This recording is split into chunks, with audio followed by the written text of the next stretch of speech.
자, 우리 오늘 사회복지 법제론 첫 번째 시간이죠. 뭐 어렵다고들 얘기하십니다. 법제론. 그죠? 뭐 하나도 안 어려운데. 우리 이제 교재 안에 있는 내용들 제가 알려드린 것들만 보시고, 그리고 또 한 가지. 파란 글씨로 되어 있는 기출되어졌던 조문들 위주로 해서 정리해 두시면 됩니다. 자, 사회복지법의 개요. 법의 개념. 법규범이다. 법규범. 이것도 규범이다. 규범. 사회 질서 유지 정의 실현을 위해서 국가가 공권력을 통해서 강제하는 사회규범. 그 정도 보시고, 사회규범의 종류들 있잖아요. 뭐 중요한 거 아닙니다. 그냥 하나님 읽어보세요. 법목적. 사회 정의를 실현하고자 한다. 공공복리를 실현하려고 한다. 그래서 모든 구성원들이 각자 받아야 될 정당한 몫을 이제 어떻게 배분해준다. 특히 이제 이 사회복지 관련 법들이 사회정의 실현과 굉장히 관련이 있죠. 정의로운 것이 무엇이냐? 받아야 될 걸 제대로 주는 게 이제 정의로운 것입니다. 형평적으로. 사회구성원 다수의 이익과 행복을 위해서. 자, 법이 추구하는 세 가지냐? 정의, 한목적성, 법적 안정성. 우리 정의라는 건 법은 해당 국가나 사회가 옳게 여기는 것을 추구해야 된다. 그러니까 사회마다 공통적으로 옳다라고 여겨지는 것도 있지만 사회마다 옳은 것으로 여겨지는 것들이 있죠. 그걸 정의라고 하는 거예요. 사회마다 법적 문칙이 틀리죠. 한목적성. 법은 해당 국가나 사회가 추구하는 목적에 부합되게 어떻게 제정되어져야 된다.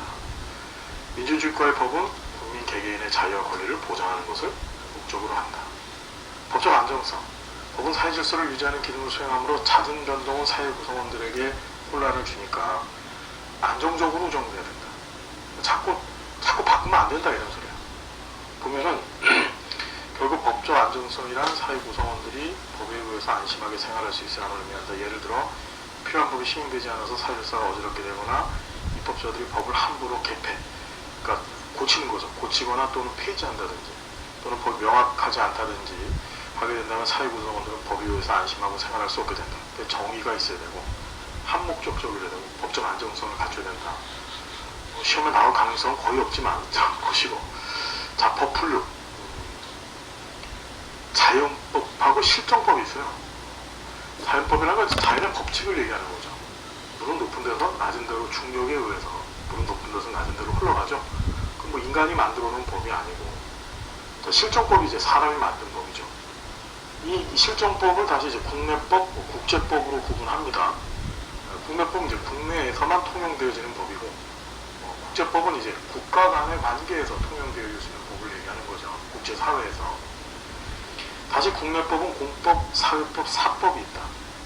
자, 공법, 실체법, 절차법이 있는데 실체법은 헌법, 행정법, 형법이고 절차법은 민사소송, 형사소송법 등이 있고 사회법에 뭐 우리 이제 사회보장법 같은 것들이 있죠. 그러니까 이런 것들.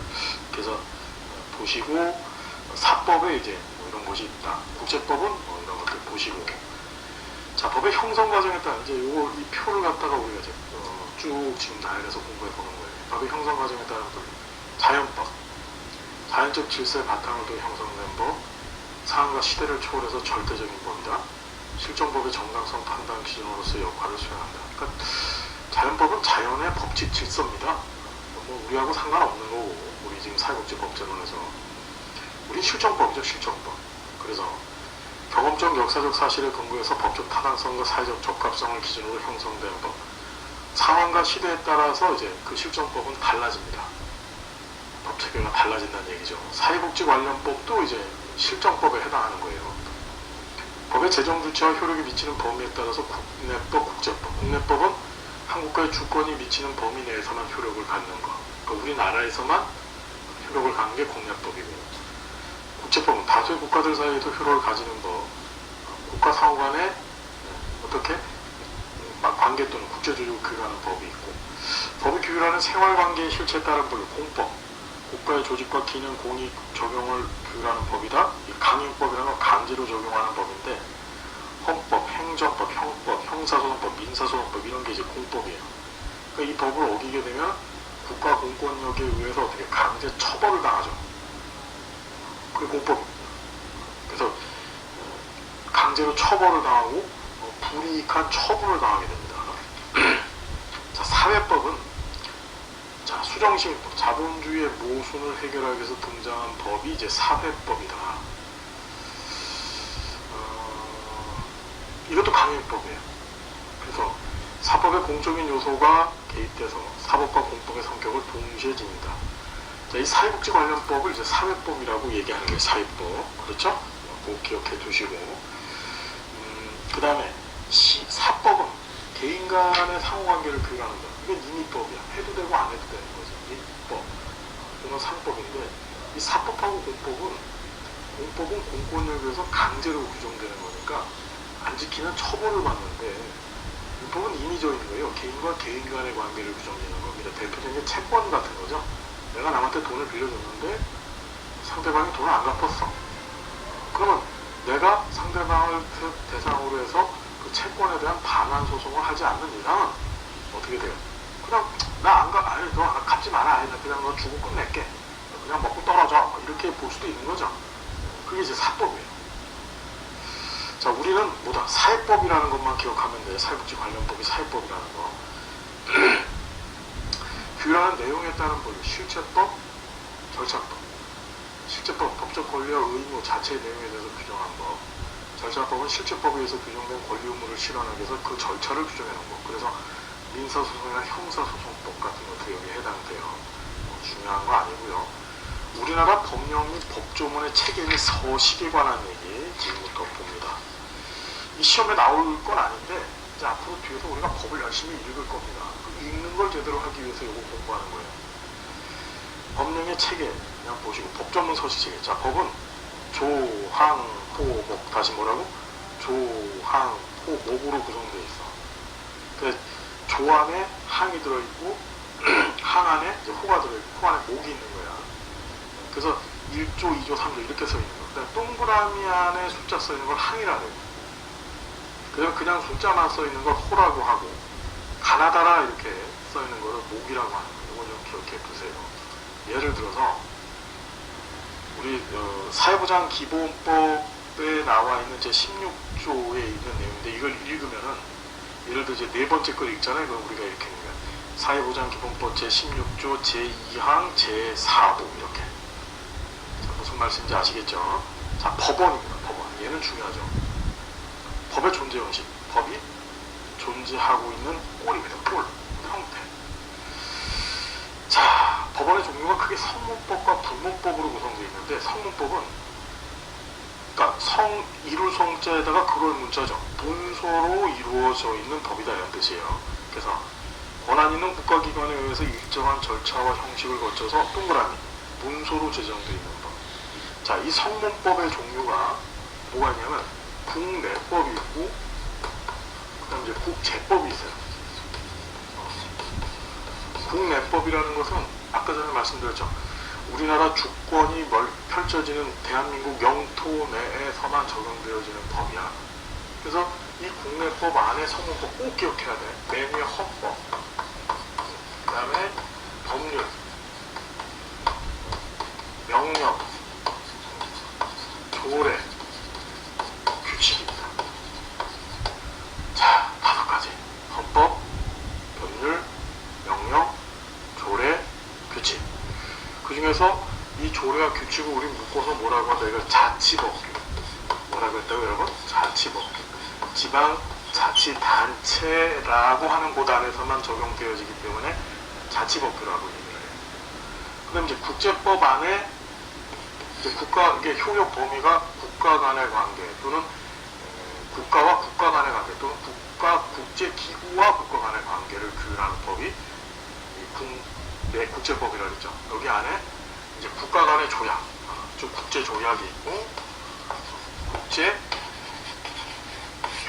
협약이 있죠. 자, 그래서 자, 지금 내용이 상당히 많은데 국제 조약하고 국제 법규입니다. 죄송합니다. 국제 법규가 있다. 자, 보시면 성문법 이제 봅니다. 국내법 첫 번째 헌법이 등장하죠. 헌법이 무슨 뜻이에요? 이 헌자가 법헌자의 법법자입니다. 이 앞에 헌자가 우리 군대의 헌병이라 그러죠. 헌병. 그 법을 집행하는 군인이다. 그래서 헌병이라고 얘기하는 거야. 법헌자야. 그러니까 헌법이라는 뜻은 이 한자를 그대로 풀이한다면 법 중의 법이다 이런 뜻이죠. 법 중의 법. 보니까 법 중의 법. 모든 것 가운데 가장 상위법이다. 상위법이라는 것은 가장 높은 위치를 점유하고 있는 법이다. 제정 및 개정 절차 좀 보셔야 돼요. 헌법은 발의를 합니다.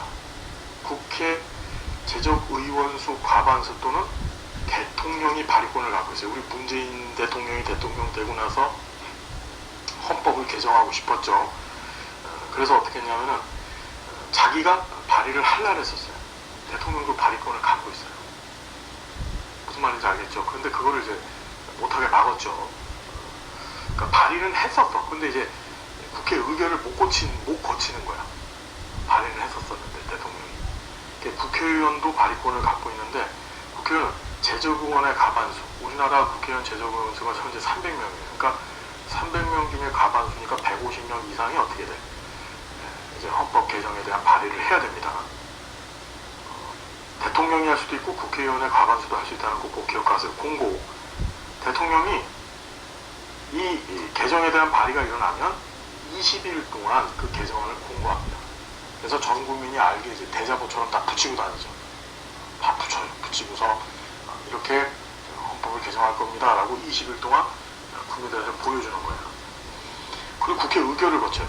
10일 이내에 국회 제적위원회 3분의 2 이상이 찬성합니다. 몇 명? 3분의 2 중에 3분의 2. 그러니까 3분의 2라는 게 300명 중에 우리나라 3분의 2면 얼마야? 300명 중에 3분의 2면은 200명 이상, 그렇죠? 200명 이상의 국회의원이 이 헌법 개정에 대해서 어떻게 찬성을 해야 되는 거야. 제정 및 개정에 대해서. 자, 국회에서. 그리고 나면 이제 국민 투표를 붙여요. 뭘 한다고? 국민 투표를 합니다. 국회 의결 후에 30일 이내에 국민 투표를 하게 돼 있고, 그럼 어떻게? 공포하게 돼 있어요. 국민 투표로 확정된 개정안을 대통령이 어떻게 즉시로 공포합니다. 즉시로 공포합니다. 그래서 이제 발효가 됩니다. 이제 헌법이 발효 시작이 되는 거죠. 그 효력이 생겨나는 거예요. 이 절차를 꼭 좀 봐주시고. 자, 법률이 등장합니다. 법률은 국회 의결을 거쳐서 대통령이 서면 공포함으로 성립하는 법. 반드시 국회 의결을 거친다는 게 뒤에 등장하는 이 법률과의 차이점이야. 국회 의결을 거쳐야 돼요. 그래서 헌법의 하위에 위치한 법. 그러니까 헌법이 최상위법이고 그 다음에가 이제 법률입니다. 헌법에 위반되는 내용을 가질 수가 없다. 그러니까 상위법적 가치를 그 밑에 있는 하위법이 훼손해서는 안 돼요. 헌법이 갖고 있는 가치를 법률이 훼손하자는 안 된다는 소리야. 헌법에 위반되는 내용을 가진 때에는 위헌 법률 심사, 우리가 헌법 제11조에 그 내용이 나와 있는데 그 효력이 부정된 법입니다. 기억해 두세요. 제정 절차. 자, 재밌어요. 우리나라는 법률을 두 군데서 발의할 수 있어. 재밌지. 국회의원 10명 이상, 몇 명? 10명의 국회의원이 이런 법률을 만들겠습니다 라고, 만들고 싶습니다 라고 발의해. 10명 이상이래. 무슨 말인지 알겠죠? 또는 재밌는 게 우리나라는 이 법률에 대해서 이 제출권이 있는데 정부도 제출권을 갖고 있어요. 그러니까 국회의원이 하는 걸 국회의원 입법이라고 얘기하죠. 의원 입법. 근데 정부도 법률 입법과 관련해서 법률을 만들 수 있어요. 그러니까 정부 입법이라고. 그래서 국회의원 10명 이상이 발의하거나 정부가 입법시키는 법을 정부는 제출이라고 하는 겁니다. 그러면 이게 이제 국회의장한테 갑니다. 국회의장. 그럼 국회의장이 해당 상임위원회에다 그걸 보내요. 그러면 이게 국회 본회의에 가는데 그 국회 본회의에 가는 걸 상정이라고 하는 거예요. 국회 본회의에서 통과가 딱 되잖아? 통과가 되면 이제 대통령한테 가고 대통령이 그걸 서명, 공포해서 어떻게 발효가 되는 구조예요. 근데 대통령은 법률을 거부할 수 있습니다. 뒤에 가서 공부할 겁니다. 법률안에 대한 거부권을 갖고 있어요. 상임위원회 통과하고 나면은 법제사법위원회라는 데가 국회에 있죠. 그렇죠. 거기 가서 법의 체계나 자구라는 게 글자, 그렇죠. 이런 것들을 이제 심사하는 그런 일을 이제 법제사법위원회에서 하는 거예요. 이제 국회의원들 중에서, 국회 상임위원회 중에서 이 법제사법위원회의 파워가 제일 세죠. 왜냐하면 법제사법위원회를 통과하지 못하면 이게 국회 본회의까지 법이 갈 수가 없어요, 절대로. 그러니까 국회에 여러 가지 상임위원회, 뭐 보건복지위원회, 뭐 환경노동위원회, 뭐 별로 위원회가 많은데 그 중에서 이제 법제사법위원회만큼 파워 센 위원회가 없습니다. 서로들 여야당이 이제 국회가 총선을 통해서 조직이 되면 서로 법제사법위원회 위원장 하려고 난리를 치죠. 자, 헌법 40조를 봤더니 이게 시험에 나왔죠. 입법권은 국회에서 겁니다. 그러니까 법률을 만드는 것은 국회의 권한이라는 거예요. 반드시 국회 의결을 거쳐야 되기 때문에 그렇죠. 그것이 의원 입법이건 또는 정부가 제출한 정부 입법이건 간에 무조건 국회의 의결을 거쳐야 된다. 국회는 헌법 또는 법률이 특별한 규정이 없는 한 제적용 과반수 출석, 다시 어떻게 과반수 출석, 그러니까 150명 이상 출석해서 출석인원의 과반수, 그러니까 75명 이상이 어떻게 하는 거야? 찬성해서 의결하는 거야. 이해돼요? 무슨 얘기지?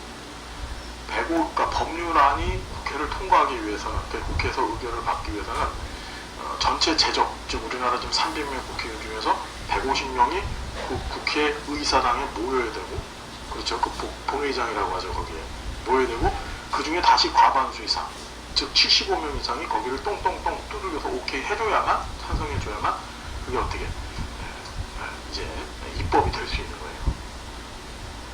자, 국회에 제출된 법률안 기타 의안은 회기 중에 의결되지 못한 이유로 폐기되지 아니하나. 다만 국회의원의 임기가 만료된 때는 그렇지 않다.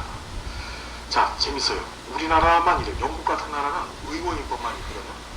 근데 우리나라는 정부 입법도 있다는 거 기억하십시오. 국회의원과 정부는 법률안을 제출할 수 있다. 재밌죠? 정부 입법도 있다는 거. 영국 같은 나라는 정부 입법이 없습니다. 의원만 입법할 수 있어요. 법률을 만들 수 있는데, 여기는 어떻게 우리나라 정부도 있고, 그래서 사실은 정부의 권한이 너무 크고 세다. 지금 그런 비판이 있죠. 국회에서 의결된 법률안은 정부 이송돼서 며칠, 자, 국회에서 이제 국회 본회의에서 통과를 했잖아요. 그럼 자, 우리가 입법부, 즉 국회라는 곳은 법을 만드는 곳입니다. 그러면 실제로 그 법을 집행하는 곳은 어디죠? 행정부죠. 그 행정부의 제일 우두머리가 누구예요? 대통령입니다. 그러니까 대통령이 그 법률안에 대해서 서명하고 그다음 공포해서, 왜? 내가 앞으로 이 국회에서 만든 법을 집행하겠다, 이런 의미죠. 그래서 다시 국회에서 의결된 법률안은 정부에 이송돼서 정부의 수장인 대통령이 15일 이내에 공포하게 됩니다. 됐죠? 쭉 보시고 사망해 보니까 대통령은 법률안의 일부에 대해서 또는 법률안을 수정해서 제의를 요구할 수 없다. 이게 시험제 나와서. 그러니까 제의라는 게 뭐냐? 국회 본회의를 통과해서 이제 대통령한테 이 법률안이 이송이 된 거예요. 아직까지는 법률안입니다. 대통령이 서명 공포하기 전까지는 법률안이야. 대통령이 서명 공포해줘야지 그때부터 이제 법률로서 효력이 발생하는 거예요. 그냥 안에 불과한 거예요. 근데 대통령이 이 법률안에 대한 거부권을 갖고 있어요. 근데 재밌는 게, 자, 법률안의 일부를 고치거나 수정하는 것은 안 된다는 거지. 쉽게 얘기하면은 거부를 하고 싶으면은 그 제출된 법률안 전체를 다 거부해야 된다는 거예요. 무슨 말인지 되시죠? 부분적인 수정이 안 돼요. 부분적인 수정이 중요합니다. 그래서 다시 한번, 법률안의 일부에 대해서 또는 법률안을 수정해서 제의를 요구할 수 없다. 일부에 대해서는 안 되고, 하려면 전체 다 거부해야 된다는 거. 자, 제의 요구 사항 5항, 6항 읽어보시죠. 7항. 법률은 특별한 효력이 없는 한 공포한 날부터, 규정이 없는 한 공포한 날부터 20일 지나면은 어떻게 효력이 된다. 그러니까 15일 이내 대통령이 공포하고 그리고 20일이 지나면 효력 발생이 되는 거예요. 무슨 말인지 되시죠?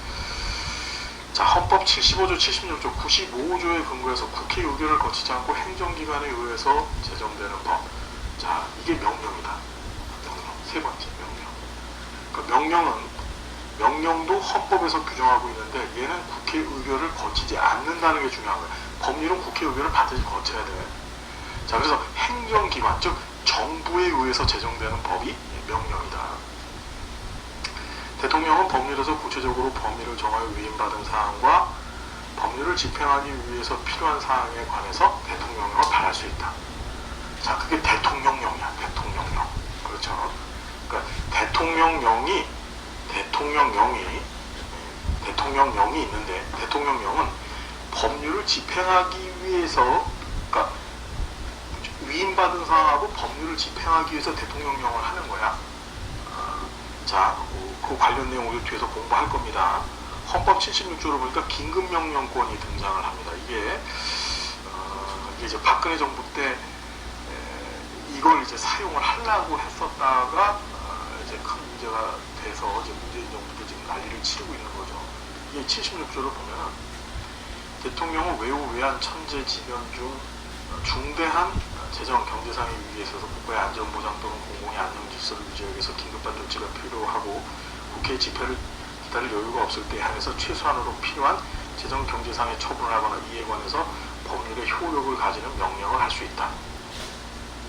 그래서 이제 박근혜 정부 때 이 긴급 명령권, 즉 헌법 76조에 부여된 대통령의 긴급 명령권을 가지고서 이제 광화문에 모여 있었던 그 집회하는 사람들 다 해산시키려고 했었죠.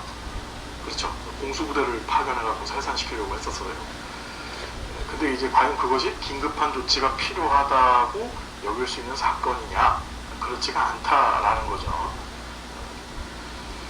쭉 보시고, 자, 헌법 95조를 보니까 국무총리 또는 행정각부의장은 소관사항에 관해서 법률이나 대통령의 위임 또는 직권으로 총리령 또는 부령을 받을 수 있다. 그래서 정리를 하자면 이 명령의 종류가 3개가 있는데, 첫 번째가 이제 대통령령이 있고, 두 번째가 국무총리, 총리가 내는 총리령이 있고, 세 번째가 각부 장관들이 내기를 이제 부령이라고 합니다. 이걸 장관령이라고도 하죠. 그러니까 명령권자가 셋이에요. 대통령, 그다음 국무총리, 그다음 각부 장관.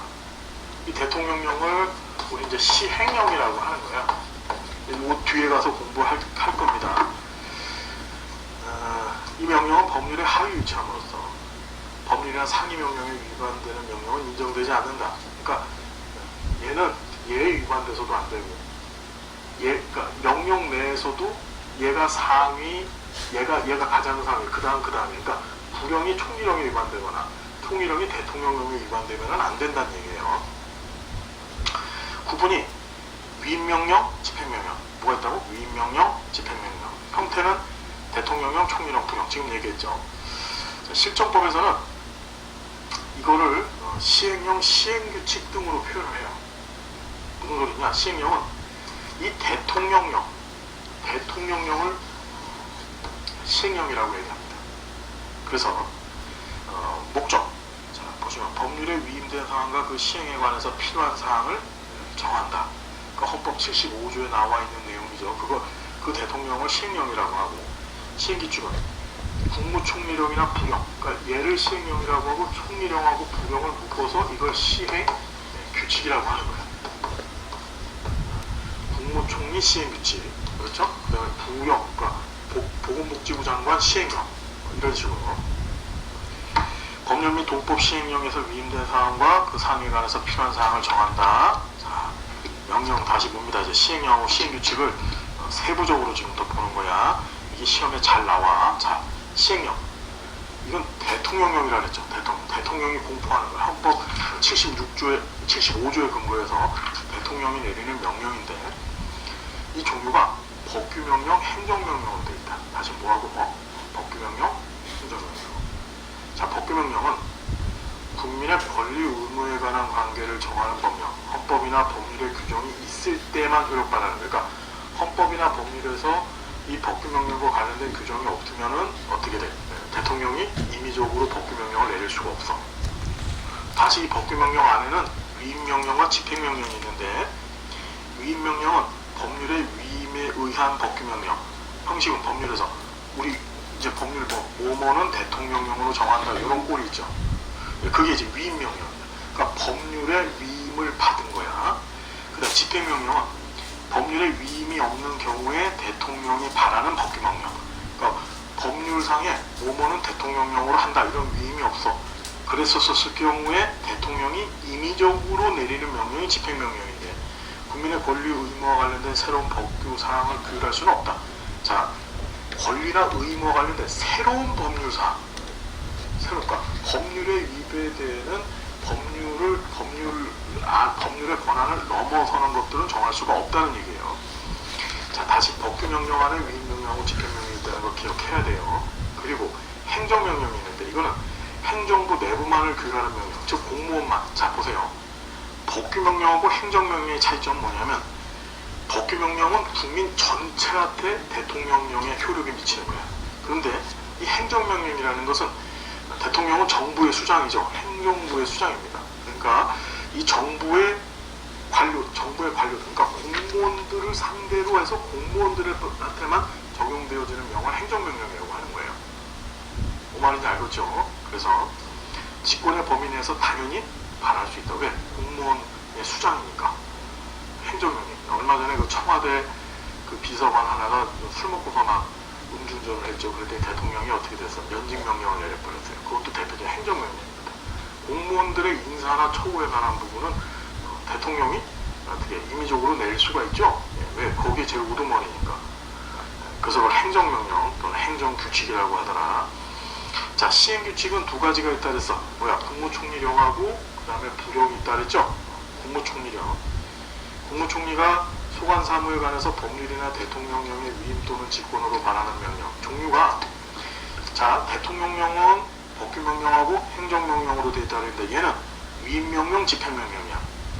부령도 마찬가지야. 위임명령, 집행명령 이렇게 표현을 해요. 자, 법규명령이라고 하는 용어를 쓰는 거는, 그러니까 법규명령, 그 대통령은 법규명령하는 위임명령, 집행명령이 있었었는데 국무총리령하고 부령은 그냥 무조건 위임명령, 집행명령이라는 거 기억하세요. 자, 위임명령은 법률이나 대통령의 위임에 의해서 발하는 명령, 구체적으로 위임받은 범위 내에서 법규 사항들, 그렇죠. 국민의 권리를 제한하거나 새로운 의무를 부과하거나 벌칙을 규정하는 일을 할 수가 없어. 그건 전부 법률이 하는 거야. 대통령은 이런 행정부는 그런 일을 할 수가 없습니다. 집행명령, 직권으로 발하는 명령, 법규 사항을 규정할 수 없고 다만 법률이나 대통령령을 집행하기 위해서 필요한 시행 세칙만을 만들 수 있다. 자, 집행명령 됐죠? 총리령은 법률이나 대통령에 위배되어서는 안 된다. 자, 부령, 행정각부의 장이 소관 사무에 관해서 법률이나 대통령의 위임 또는 직권으로 발하는 명령이다. 얘도 총리령처럼 위임명령, 집행명령으로 구성되어 있어. 내용은 똑같고 법률 또는 대통령령으로 그 대강을 정하고 구체적인 세부 사항에 관해서 범위를 정해서 부령에 위임한 경우에는 그 범위 내에서 국민의 권리 의무에 관한 법규 사항을 규정할 수 있다. 법률이나 대통령의 집행에 필요한 경우 시행세칙을 소관 사무에 관해서 직권으로 규정할 수 있고 새로운 법규 사항을 규정할 수가 없다. 어느 경우에나 법률 또는 대통령이 위배되는 내용을 규정할 수는 당연히 없겠죠. 자, 그래서 이쪽으로 갈수록 상위법, 이쪽으로 갈수록 하위법이 되는 거야. 국무법에서. 자, 이제 자치법규입니다. 자치법규.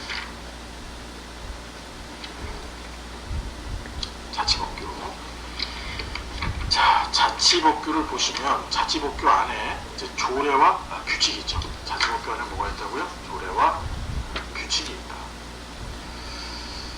자, 보시면 지자체가 법령의 범위 안에서 그 권한에 속하는 사무에 관해서 지방의회 의결을 거쳐 성립시키는 법. 법에 그렇게 나와 있어요.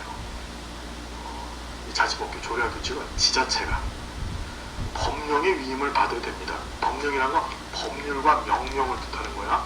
법률과 명령의 위임을 받아서 반드시 어떻게 지자체에 속해 있는 그 지방의회 의결을 거쳐야 됩니다. 법령에서 위임된 뿐만 아니라 지자체의 자체의 발의에 의한 제정도 가능한 점에서 지방자치단체 장애에 의해서 제정되는 규칙과는 구별된다. 무슨 말인지 되시죠? 그러니까 자치단체 장이 만드는 게 규칙이고 그 다음에 지자체 자체 발의에 의해서 제정되어지는 것이 바로 조례라고 보시면 돼요. 지방자치단체 조례는 자치권의 전 권능성 때문에 자치 업무의 수행에 관한 모든 사무분야를 대상으로 하는 포괄성을 갖는다. 기억하죠? 이걸 바로 자치권 전권능성이라고 하는데 지자체의 사무와 관련된 모든 것들을 다 여기서 포함할 수 있습니다. 자, 지방자치법 제17조를 봤더니 시군구 자치조례는 시도, 우리 지자체의 단위가 우리 지방자치법에 보면은 지방자치단체 단위가 광역자치단체가 있고 또 기초자치단체가 있어요. 광역이 시도구, 기초가 시군구죠. 그렇죠. 자, 그때 시군, 즉 기초자치단체의 조례는 시도의 조례나 규칙이 위반돼서는 안 되죠. 광역자치단체의 조례나 규칙이 위반돼서는 안 돼요.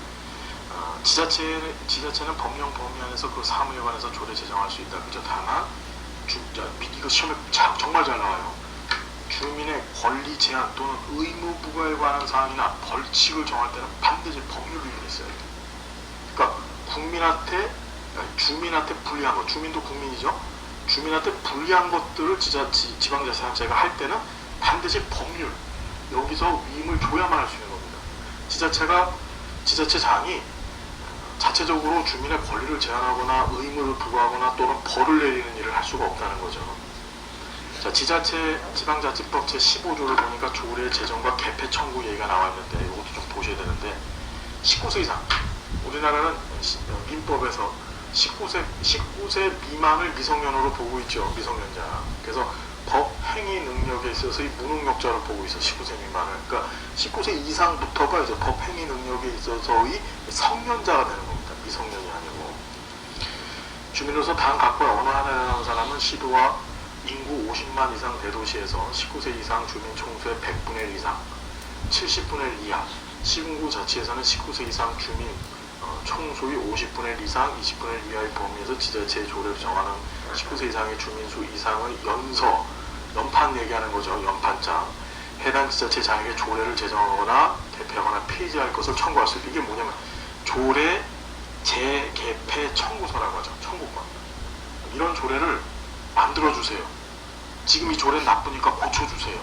그렇죠? 그 조례 없애주세요. 이런 것들을 청구할 수 있다는 거예요.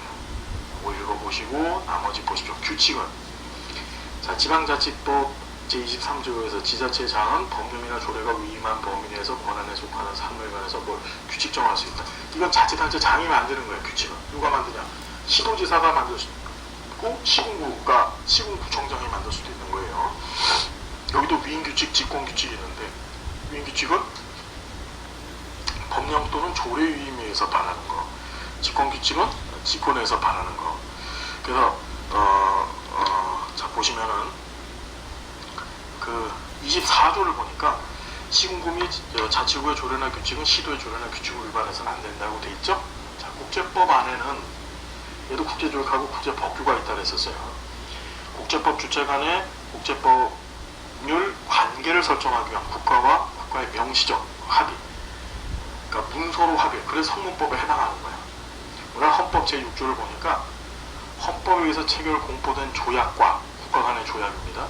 일반적으로 승인된 국제법규는 국내법과 같은 효력을 갖는다. 꼭 기억하셔야 돼. 외국인은 국제법과 조약이 정하는 바에 의해서 그 지위가 어떻다? 우리나라에서의 지위가 보장되어진다. 헌법 조문입니다. 자, 불문법서부터 언제 해야 될까? 다음 시간에 해야 될까? 그죠? 우리나라는 기본적으로 성문법주의 국가라는 거 기억해 주시고요. 좋습니다. 다음 시간 우리 또 행복한 모습 만나 뵙겠습니다. 그럼 감사합니다.